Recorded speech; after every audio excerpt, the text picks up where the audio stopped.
Hoje quero contar a história de 3 criminosos que tomaram a pior decisão de suas vidas. Maurício, o magro e Hernan planejaram assaltar a casa de Hermilda Gaviria, sem saber que se tratava da mãe de Pablo Escobar. O que aconteceu depois espalhou medo por toda Medellín e deixou claro que existem limites que jamais devem ser ultrapassados. Se este relato te impactar tanto quanto a nós, apoie-nos para chegarmos aos 200 curtidas e continuar compartilhando essas crônicas reais da Colômbia dos anos 80.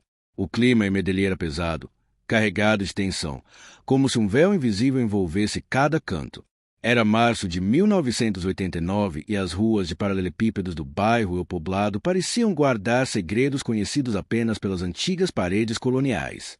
Em uma dessas casas, de paredes brancas e janelas de madeira pintadas de verde, vivia Hermilda Gaviria, uma mulher de 68 anos, olhar severo e mãos endurecidas por anos de trabalho, testemunhas de uma vida dedicada ao ensino rural.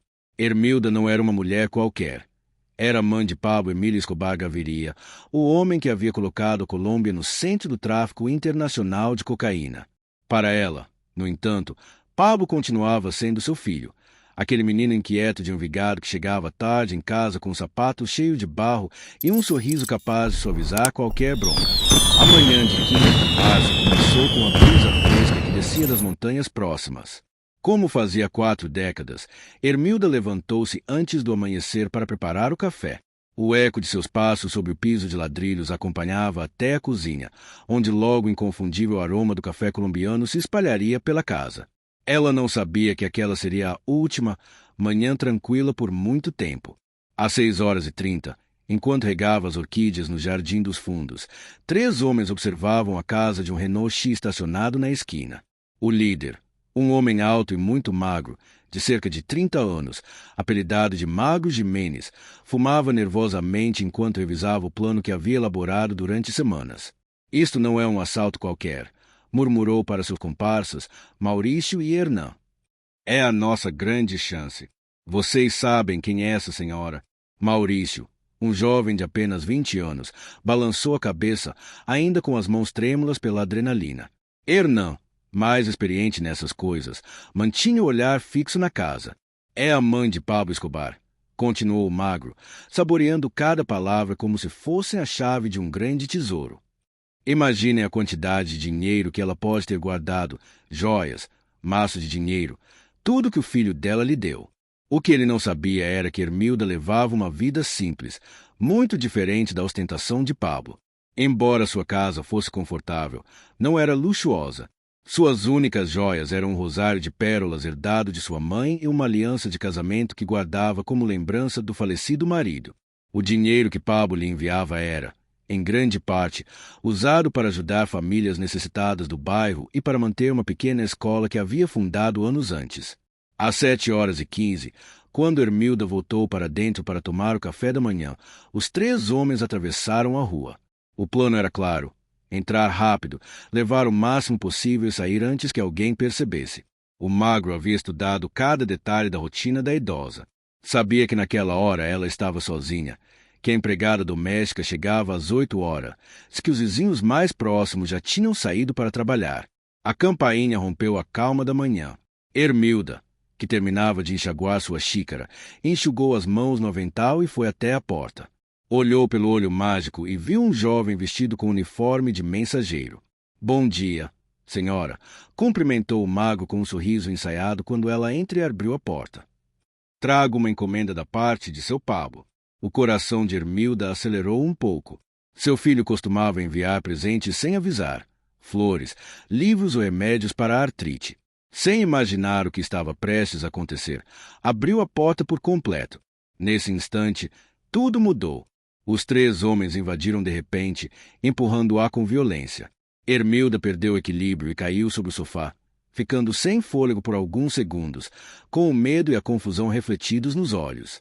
Quietinha, velha, e nem pense em gritar, ordenou o magro, mostrando uma pistola que mantinha escondida sob o casaco. Só queremos o dinheiro. Diga onde está e nada vai lhe acontecer. Hermilda, ainda recuperando o ar, tentou se levantar. As mãos lhe tremiam, não apenas pelo medo, mas pela indignação que começava a crescer dentro dela. Ao longo da vida, havia enfrentado todo tipo de adversidade com dignidade. Criou 7 filhos na pobreza, perdeu o marido quando Pablo tinha apenas 13 anos e testemunhou seu filho se transformar em uma figura que dividia o país. Mas jamais, nem nos piores pensamentos, imaginou que alguém teria a ousadia de profanar seu lar. Não tenho dinheiro, respondeu com voz trêmula, mas firme. Esta é a casa de uma professora aposentada, não de uma milionária. Maurício, que revistava as gavetas de um móvel antigo, olhou para o magro com desconcerto. Magro, aqui não tem nada, só papéis velhos e fotos. Mentira, rugiu o magro, aproximando-se de forma ameaçadora. Teu filho é Pablo Escobar, não venha com histórias. Diz onde esconde o dinheiro. Ermilda fechou os olhos por alguns segundos, sentindo a tensão aumentar. Do seu quarto, podia ouvir Hernan revirando tudo, jogando gavetas no chão e quebrando porta-retratos que guardavam lembranças valiosas. Pablo me manda apenas o suficiente para viver com dignidade, disse finalmente, olhando diretamente nos olhos do magro. Mas eu não sou Pablo. Sou a mãe dele, uma mulher que dedicou a vida ao ensino. Se procuram dinheiro, façam isso em outro lugar. Aquelas palavras enfureceram o magro. Ele havia imaginado encontrar pilhas de notas escondidas em algum canto. A realidade era um golpe amargo para seus sonhos de riqueza rápida. Em seu desespero, o magro começou a se mostrar mais violento. Hernán, Mauricio, revistem cada canto desta casa, ordenou com voz áspera. Aqui tem que haver alguma coisa. Cofre, dinheiro escondido no colchão, qualquer coisa. Durante os 20 minutos seguintes, os 3 homens destruirán sem piedade a tranquila casa de Hermilda. Quebraram vasos que ela havia colecionado por décadas, rasgaram almofadas procurando dinheiro oculto e derrubaram prateleiras cheias de livros que haviam servido para ensinar várias geracoes de alunos. O som da destruição se misturava aos solucos contidos da idosa, que permanecia sentada no sofá, vendo como o esforço e as lembranças de toda uma vida eram reduzidos a ruínas. Seu olhar se deteve numa fotografia caída no chão. Pablo, com apenas 15 anos, sorrindo ao lado dela no dia de sua formatura do ensino médio. Naquele instante, pela primeira vez em muito tempo, desejou que seu filho estivesse ali para defendê-la. Aqui tem alguma coisa, gritou Maurício do quarto principal. Ele havia encontrado uma pequena caixa de madeira debaixo da cama. Dentro havia algumas notas, não mais que 50.000 pesos, e as poucas joias de Hermilda. Seu rosário, a aliança de casamento e uma medalha de Nossa Senhora do Carmo que pertencera a sua avó. Isso é tudo? Perguntou o magro, incrédulo. A quantia era irrisória diante do que havia imaginado. LHS disse, respondeu Hermilda, com tristeza e dignidade ferida. Não sou rica, sou professora. A frustração do magro chegou ao limite. Tinha colocado tudo em risco por saque miserável. Num acesso de raiva, arrancou o rosário das mãos trêmulas de Hermilda. Pelo menos isso deve ter algum valor, murmurou, guardando-o no bolso junto com o dinheiro e as demais joias. Quando finalmente se foram, deixarão para trás não apenas uma casa em pedaços, mas também uma mulher profundamente ferida em seu órbolo e em seu sentido de segurança. Hermilda permaneceu sentada entre os destrocos de seu lar, cercada pelos fragmentos de uma vida que havia construído com paciência e amor. Uma hora depois, Rosa, sua empregada doméstica, chegou e se deparou com a cena. Seus gritos de horror ecoaram por todo o bairro, atraindo vecinos que correrão para ajudar. Dona Hermilda, o que aconteceu? A senhora está ferida? Perguntou Rosa, ajudando a idosa a se levantar. Fui roubada. Foi tudo o que Hermilda conseguiu dizer, com uma voz que parecia ter envelhecido décadas em poucas horas. A notícia se espalhou por Medellín como fogo em pala seca. Às 3 da tarde, já havia chegado aos ouvidos dos homens de confiança de Pablo Escobar, e às 4, o próprio Pablo, que naquele momento estava numa fazenda coordenando o envio de cocaína, recebeu a ligacao. Quando Gustavo Gaviria, seu primo e braço direito, LH passou o telefone e contou o ocorrido, o rosto do chefe se endureceu. Sentiu o sangue gelar enquanto ouvia os detalhes do ataque. Sua respiração ficou pesada, e suas mãos começaram a tremer. Não de medo, mas de uma fúria que não sentia havia anos. Pablo Escobar já havia enfrentado policiais, militares, políticos e cartéis rivais. Havia ordenado dezenas de assassinatos e desafiado governos inteiros. Mas tocar em sua mãe era, para ele, cruzar um limite sagrado. Quem foram? Perguntou com uma voz tão gelada que provocou um arrepio em Gustavo. Ainda não sabemos, primo, mas já temos gente investigando. Pablo desligou sem dizer mais nada e permaneceu em silêncio por vários minutos. Seus homens, que o conheciam bem, trocaram olhares de preocupação. Sabiam que, quando Escobar ficava tão calado assim, o que vinha depois era uma tempestade devastadora. Naquela noite, enquanto Ermilda tentava pegar no sono na casa de sua filha mais nova, cercada de familiares que haviam ido consolá-la, Pablo convocou uma reunião de emergência na hacienda Nápoles.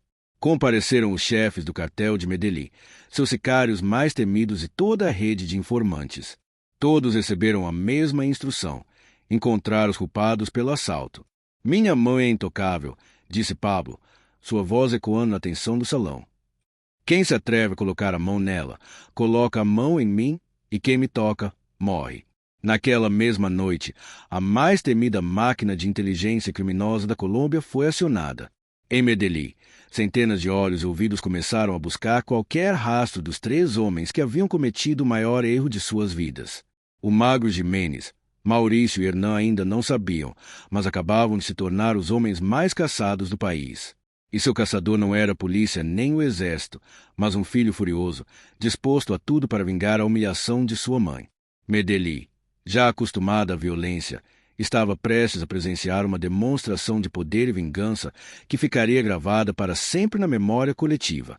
Em algum canto da cidade, o magro contava orgulhoso o saque, sem imaginar que cada nota, cada lágrima de Ermilda e cada objeto quebrado teria um preço que ele e seus comparsas pagariam com sangue.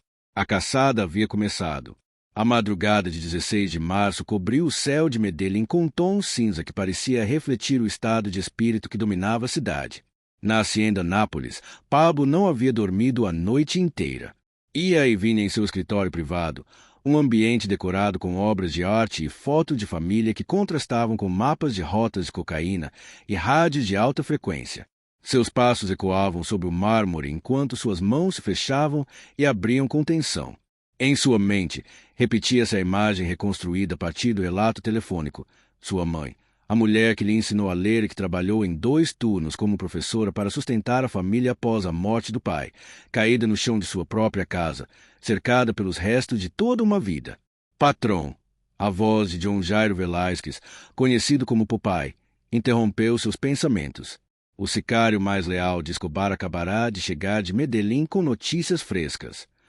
Já temos as primeiras pistas. Pablo parou imediatamente e girou em sua direção. Seus olhos, frios e calculistas quando se tratava de negócios, brilhavam agora com uma intensidade que gelava o sangue de qualquer um que o encarasse. Fale, foi a única coisa que disse. Eram 3 sujeitos, patrão. Chegaram num Renault 12 branco, placa de Bogotá. Os vizinhos já os tinham visto rondando o quarteirão. Fazia uma semana. Uma mulher que mora em frente à casa de Dona Ermilda comentou que um deles pediu informações na segunda-feira passada, mas achou estranho porque já o tinha visto várias vezes por ali. Pablo assentiu lentamente, absorvendo cada palavra. Seu império não havia chegado a controlar 80% do comércio mundial de cocaína por simples sorte.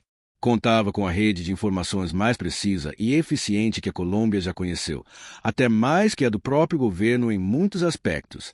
Mais alguma coisa? Perguntou com aquela voz serena, carregada de uma ameaça silenciosa que seus homens temiam mais do que seus gritos. Sim, patrão.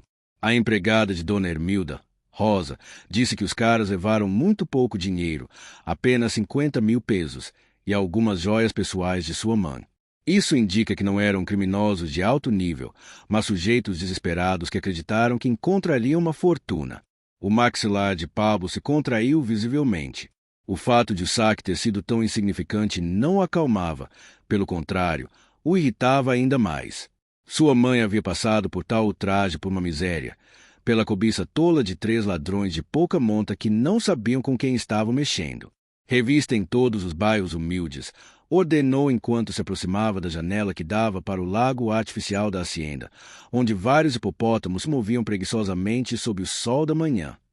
Perguntem nas lojas, nos bares, nas esquinas. Alguém deve conhecer esses desgraçados.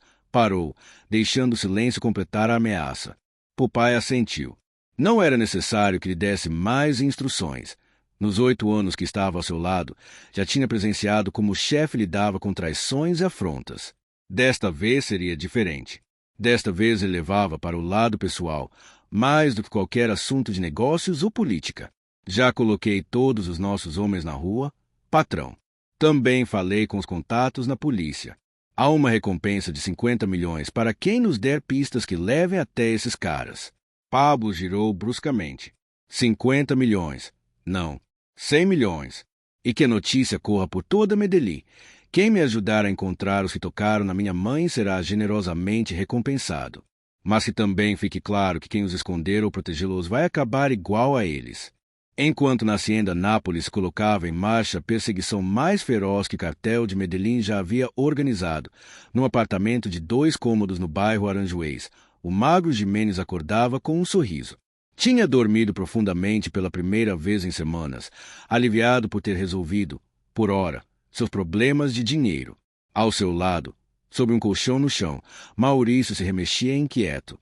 A noite toda fora atormentado por sonhos com o olhar apavorado da idosa, com o som das molduras de fotos se espatifando no chão, com suas mãos trêmulas revirando gavetas vazias.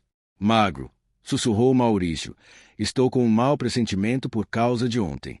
O magro se ergueu e acendeu um cigarro. Na noite anterior havia repartido butim, 17 mil pesos para cada um. As joias pretendia vender naquela mesma tarde a um conhecido que comprava ouro sem fazer perguntas. Mau pressentimento do quê? Perguntou, soltando a fumaça para o teto amarelado pela umidade. Fizemos tudo limpo, não machucamos a velha e ninguém viu direito a nossa cara. Mas era a mãe do Pablo Escobar, irmão, insistiu Maurício, sentando-se à beira do colchão. Isso não é qualquer coisa. Minha prima trabalhou numa fazenda dele e me contou histórias. Esse homem não perdoa se mexem com a família. O magro soltou uma risada misturada com nervosismo e fanfarronice. Pablo Escobar nem vai ficar sabendo. Para ele vai ser só mais um roubo em Medellín. Isso acontece todo dia. O que o magro não sabia era que, naquele exato momento, a apenas 8 quadras de onde fumava tranquilamente, 3 caminhonetes lotadas de pistoleiros do cartel avançavam devagar pelas ruas de Aranjuez, batendo as portas mostrando retratos falados feitos por um desenhista profissional com base nos testemunhos das testemunhas. Hernán, o terceiro do grupo, havia passado a noite na casa da irmã, no bairro Manrique. Ao contrário de seus parceiros, ele entendia a gravidade do que tinham feito. Estava havia tempo suficiente nas ruas de Medellín para saber que Pablo Escobar não era simplesmente mais um traficante, mas o dono absoluto da cidade. Seus tentáculos alcançavam todos os cantos. Tinha ouvidos em toda parte, sua sede de vingança era mais que conhecida. Quando sua irmã, Maria Helena, lhe serviu o café da manhã, percebeu que suas mãos tremiam. O que foi, Hernán? Estou te vendo muito nervoso, comentou, colocando sobre a mesa uma arepa com ovo e um café preto. Nada, nada. É só que não dormi bem, mentiu, embora seu olhar inquieto revelasse um temor muito mais profundo. Maria Helena conhecia o irmão. Sabia que ele andava em maus caminhos, embora sempre tivesse esperado que não fosse nada grave demais. Ela trabalhava limpando escritórios de segunda a sexta e havia criado seus 2 filhos seguindo os princípios que seus pais lhes ensinaram. Hernán era seu único irmão e, apesar dos erros, ela o amava. Hernán, se você está com problemas, ainda tem a oportunidade de sair, disse ela, sentando-se à sua frente. Arrume um trabalho honesto, afaste-se dessa gente que te faz mal. Hernán a olhou com uma mistura de afeto e desesperança. Quem dera fosse tão simples. Quem dera pudesse apagar o que tinha feito na manhã anterior. Mas sabia que já era tarde demais para se arrepender. No coração de Medellín, o relojoeiro Isaías Monera levantava a persiana de sua pequena loja na Rua Colômbia, como fazia havia 3 décadas. Prestes a completar 60 anos, era um homem meticuloso que aprenderá a arte de consertar relógios com o pai e que sabia exatamente o valor real de cada peça que chegava ao seu balcão. Mal começara a organizar suas ferramentas quando um jovem bateu insistentemente no vidro da porta. Ainda não estou atendendo. Rapaz, gritou Isaías lá de dentro. Volte daqui a 1 hora. É urgente, seu Isaías. Preciso vender umas joias imediatamente. O relojoeiro o observou através do vidro.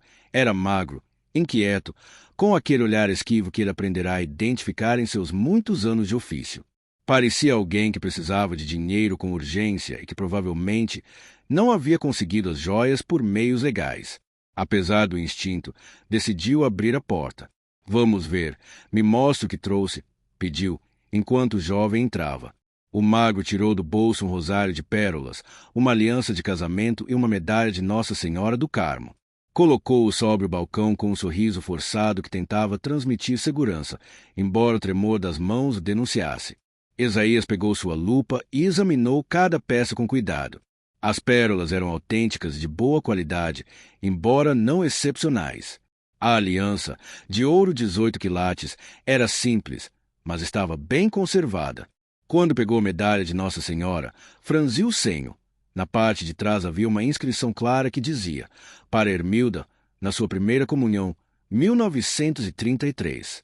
O coração de Isaías deu um salto. Hermilda não era um nome comum, e a data se encaixava perfeitamente.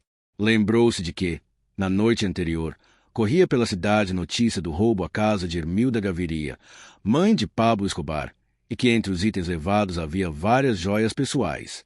Olhou de soslaio para o rapaz, que esperava inquieto do outro lado do balcão. O suor perlava sua testa apesar da manhã fresca. De onde você tirou essas joias? Perguntou Isaías com um tom que tentava soar despreocupado. Eram da minha avó, respondeu o magro sem hesitar. Ela morreu semana passada e preciso de dinheiro para o enterro. Mas Isaías já não acreditava em nada do que ele dizia. Ao longo da vida tinha escutado muitas mentiras, e aquela soava especialmente ruim. Além disso, a inscrição não deixava lugar para dúvidas. Olhe, rapaz, disse, devolvendo as peças, essas joias são muito particulares. Preciso fazer umas averiguações antes de lhe dar um preço justo. Por que você não volta amanhã? O magro se remexeu, inquieto. Precisava do dinheiro naquele mesmo dia para pagar uma dívida urgente. Não, seu Isaías, preciso do dinheiro hoje. Quanto me dá por tudo? Volte amanhã, repetiu o relojoeiro, desta vez com um tom firme que não admitia réplica. Frustrado, o magro recolheu as joias e saiu, fechando a porta com força. Não imaginava que, naquele momento, acabava de selar o seu destino. Mal dobrou a esquina, Isaías fechou a loja e foi rapidamente até a cabine telefônica mais próxima. Tinha um primo que colaborava como informante do cartel e sabia exatamente a quem avisar. Irmão, disse, quando conseguiu se comunicar. Acho que acabei de ver onde se roubaram a mãe do Pablo. Tenho as joias dela aqui comigo. Em menos de meia hora, a notícia chegou aos ouvidos de Popeye. Às 2 da tarde, todos os pistoleiros do cartel já tinham uma descrição detalhada do magro. Às 3, já conheciam seu nome completo e seu endereço.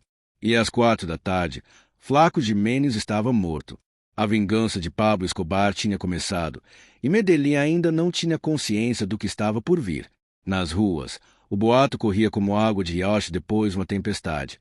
Alguém havia cruzado a linha proibida, e o preço seria pago com sangue. A caçada não parava, ainda restavam 2 alvos pendentes. A notícia da morte do magro se espalhou pelos bairros populares como uma mancha de óleo. Não foi preciso imprensa nem televisão. A rede de fofocas da rua era mais rápida e eficaz que qualquer meio. Nas vendas, bilhares e barbearias, as pessoas murmuravam os detalhes com uma mistura de espanto e mórbida fascinação. Encontraram ele jogado no lixão do riacho, sussurrava Dona Carmen à vizinha enquanto comprava rapadura na venda do seu Rodrigo. Dizem que tinha mais de 20 impactos de bala e que, ao lado do corpo, deixaram as joias de Dona Hermilda, comentou a vizinha, fazendo sinal da cruz como se quisesse alertar sobre algo. No apartamento de Aranjuez, Maurício acordou de um cochilo agitado quando sua prima Lerandra irrompeu no quarto com o rosto desfigurado pelo pânico. Maurício, acorda! Gritou, sacudindo pelos ombros. Mataram o magro. Maurício se levantou de um salto, como se uma corrente elétrica o tivesse atravessado. As pernas falharam e ele precisou se apoiar na parede para não cair. O coração batia tão forte que podia ouvi-lo nos ouvidos.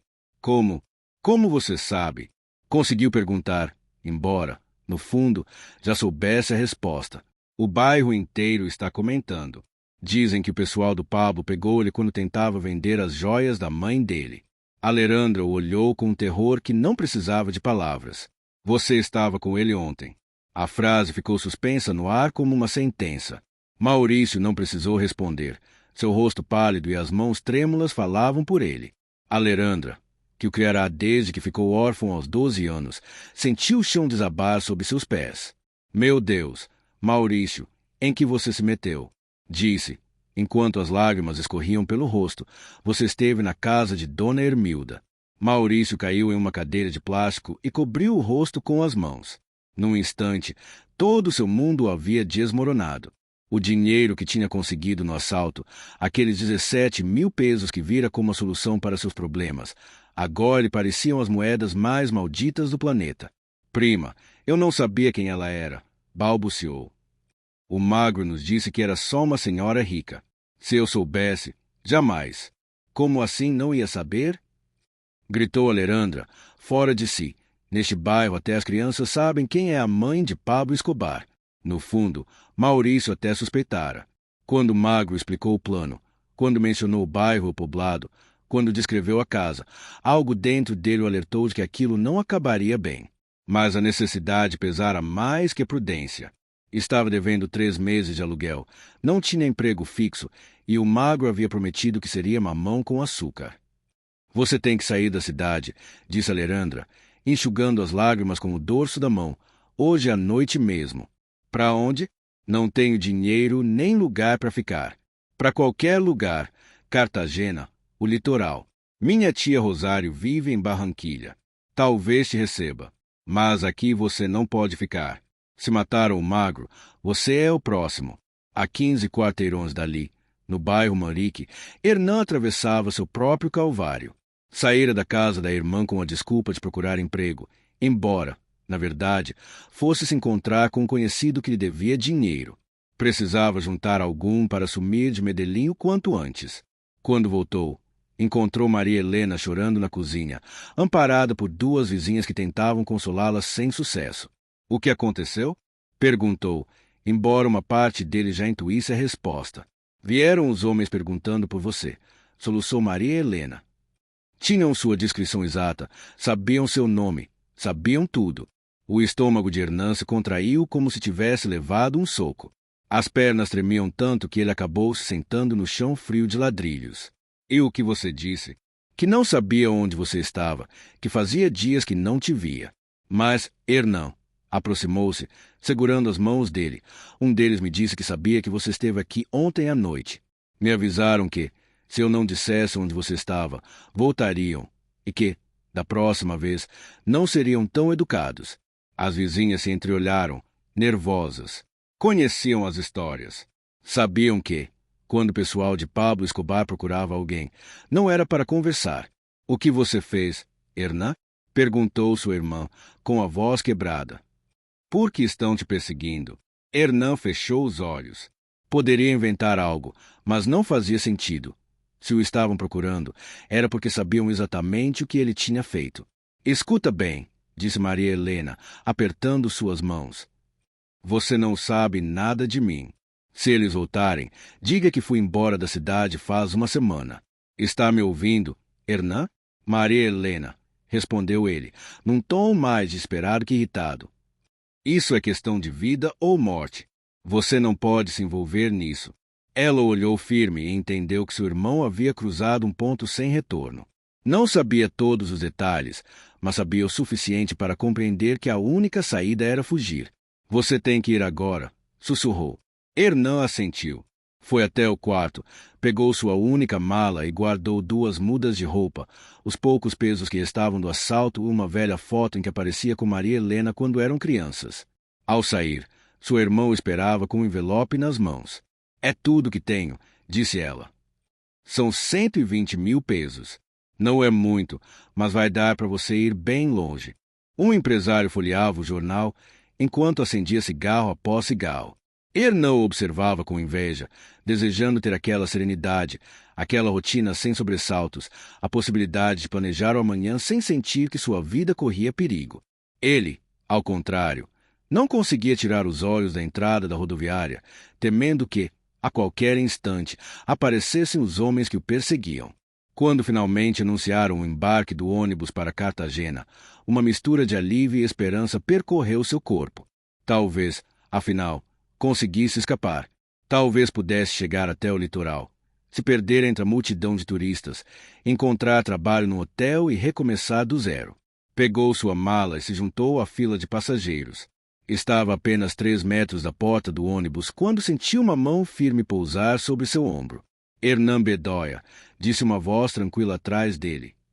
Precisamos que nos acompanhe. Não precisou se virar para saber quem eram. Seu coração pareceu parar por um instante antes de começar a bater com força no peito. A mala escorregou de suas mãos, caiu no chão e se abriu, revelando suas roupas, uma velha fotografia ao lado de sua irmã. Por favor, murmurou, sem coragem de se virar. Eu tenho família. Nós também, respondeu a voz. E você tocou na nossa. As pessoas ao redor começaram a se afastar, formando um círculo de curiosidade e medo. Ninguém disse nada. Em Medellín, todos entendiam que, se os homens de Pablo te encontrassem, o mais prudente era desaparecer da cena. Hernán fechou os olhos e se lembrou de Maria Helena, os domingos preparando sancocho para toda a família, as noites em que o ajudava com as tarefas quando ele era criança, as vezes em que pediu para ele se afastar das más companhias e todas as oportunidades que ele teve para escolher outro caminho. Camine, ordenaram.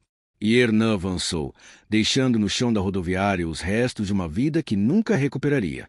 Em outro ponto de Medellín, Maurício permanecia acordado, observando pela janela do seu apartamento, consciente de que sua vez chegaria em breve. A represália de Pablo Escobar não deixava pontas soltas, e ele era o último da lista. Naquela noite, a cidade dormia inquieta, sussurrando histórias de medo e justiça, lembrando porque ninguém, absolutamente ninguém, ousava tocar na família do capo. A tensão se tornava insuportável. Ver o cerco se fechar sobre aqueles homens que cometeram o erro mais grave de suas vidas era como sentir uma corda apertando-se em volta do pescoço. A madrugada de 18 de março chegou carregada de uma eletricidade no ar que podia ser cortada com uma faca. Nos bairros mais humildes, muitas mães faziam o sinal da cruz ao abrir os olhos, como se pressentissem que a cidade não seria a mesma depois das últimas 48 horas. Os rumores corriam pelas ruas como água de riacho. 2 dos 3 homens que ousaram mexer com a mãe de Pablo Escobar já tinham caído. Restava apenas um. No apartamento de Aranjuez, Maurício não tinha fechado os olhos durante toda a noite. Sentado numa cadeira de plástico junto à janela, observava cada movimento na rua com o desespero de um animal encurralado. Seus 20 anos pareciam ter se multiplicado por 3 em apenas algumas horas. O jovem que havia invadido aquela casa 2 dias antes já não existia. Em seu lugar restava uma sombra trêmula, esperando o inevitável. Alerandra havia insistido para que ele fugisse, mas ele sabia que não havia saída. Se haviam pegado o flaco enquanto vendia as joias e capturado Hernán na rodoviária, mais cedo ou mais tarde o pegariam também. A rede de Pablo Escobar não deixava brechas para escapar. Prima, disse com um tom que soava como despedida, quero que saiba que nunca quis machucar aquela senhora. Eu realmente não sabia. Cala a boca, interrompeu Alerandra entre soluços. Não fale como se já estivesse morto. Ainda podemos. Suas palavras foram afogadas pelo som de várias motos parando em frente ao prédio. Maurício fechou os olhos e respirou fundo. O momento havia chegado. Alerandra, disse, segurando as mãos dela. Quando isso terminar, quero que vá até Dona Hermilda. Diga que Maurício Henao lhe pede perdão. Diga que eu tinha uma avó parecida com ela e que jamais pensei em machucar uma mulher idosa. Os passos na escada soavam como tambores marcando o fim. Eram vários, subindo com calma, sem pressa, seguros de que sua presa não podia escapar. Quando bateram à porta, fizeram-no com uma suavidade cortês que resultava mais sinistra do que qualquer grito. 3 batidas precisas, quase educadas. Maurício Henao? Perguntou uma voz do outro lado. Maurício se levantou, tremendo. As pernas mal o sustentavam, mas reuniu coragem para avançar até a porta. Alerandro seguiu, chorando sem controle. Sou eu, respondeu ele com um fio de voz. Precisamos que saia. Por favor, queremos conversar com o senhor. Essa palavra, Por favor, soava inquietante naquele momento. Maurício entendia que não se tratava de um pedido real, mas de uma formalidade antes da sentença. Abriu a porta e se deparou com 4 homens vestidos à paisana. Não eram os típicos sicários jovens que alguém poderia imaginar. Eram homens adultos, experientes, com o olhar gelado de quem já havia repetido aquela tarefa mais de uma vez. O senhor é Maurício Henao? Perguntou o que parecia ser o chefe, um homem de uns 40 anos, bigode espesso e camisa branca. Sim, senhor. O senhor esteve no dia 15 de março na casa de Dona Hermilda Gaviria. Maurício poderia ter negado, inventado uma desculpa, tentado ganhar alguns minutos de vida, mas já não lhe restavam forças para mentir. Sim, senhor, estive lá. O homem assentiu, como se confirmasse algo que já sabia. Dom Pablo quer falar com o senhor. Alerandra se agarrou ao braço do primo. Por favor, ele é só um rapaz. Não entendia o que estava fazendo. Um dos homens lhe dirigiu um olhar que parecia conter um traço de compaixão. Senhora, é melhor que permaneça aqui. Isto entre Dom Pablo e ele. Maurício se soltou com suavidade, beijando-a na testa. Cuide-se, prima, e não esqueça o que te pedi. O trajeto continuou em uma caminhonete Toyota branca pelas ruas de paralelepípedos de Medellín, subindo em direção às montanhas que cercavam a cidade. Maurício observava em silêncio, gravando pela última vez as imagens dos bairros onde cresceu, as lojas onde, quando criança, comprava doces, as esquinas onde jogava futebol com os amigos. A hacienda Nápoles se erguia imponente, como um reino particular. Maurício já tinha ouvido histórias sobre o lugar, mas vê-lo superava qualquer descrição. Os hipopótamos descansavam no lago artificial, alheios ao drama que se desenrolava a poucos metros dali. Pablo Escobar o esperava no salão principal da Casa Grande, sentado em um sofá de couro marrom, vestindo camiseta branca e jeans. Poderia parecer um pai comum aproveitando um domingo tranquilo, mas seus olhos transmitiam uma frieza absoluta. Sente-se, indicou Pablo, apontando para uma cadeira à sua frente. Maurício obedeceu, com as pernas trêmulas. O silêncio se prolongou por vários minutos. Pablo observava como quem analisa uma criatura estranha. Quantos anos você tem? Perguntou finalmente. 20, senhor. 20 anos, repetiu Pablo, saboreando as palavras. Eu, aos 20, já tinha meu primeiro negócio, pequeno, mas meu. O que você fazia antes de se dedicar a roubar? Trabalhava numa fábrica têxtil, senhor, mas fui demitido há 3 meses. E por que não procurou outro emprego em vez de entrar para roubar casas? Maurício engoliu em seco. A pergunta não soava cruel, mas pesava como uma sentença. Não encontrava trabalho. Senhor, estava com dívidas e o aluguel atrasado. O magro me garantiu que seria fácil, que era só uma senhora com dinheiro guardado. Pablo inclinou-se para ele. Sabia quem era essa senhora? Maurício fechou os olhos. Era hora de dizer toda a verdade. No fundo, eu sabia, mas precisava do dinheiro e pensei que o senhor nunca descobriria. Pela primeira vez na conversa, Pablo sorriu, mas não era um sorriso gentil. Era a expressão de um predador que confirma a culpa de sua presa. Escute, rapaz, disse, recostando-se. Eu já matei generais, políticos, juízes, já coloquei bombas que tiraram vidas inocentes. Não sou nenhum santo, e tenho isso muito claro, mas existem limites que não se cruzam. A minha família é um deles. Maurício assentiu sem ousar falar. Essa senhora que vocês roubaram me ensinou a ler. Cuidou de mim quando meu pai morreu. Me defendeu quando todos me chamavam de fracassado. É a única pessoa que me ama pelo que sou, não pelo meu dinheiro nem pelo meu poder. O silêncio encheu o salão.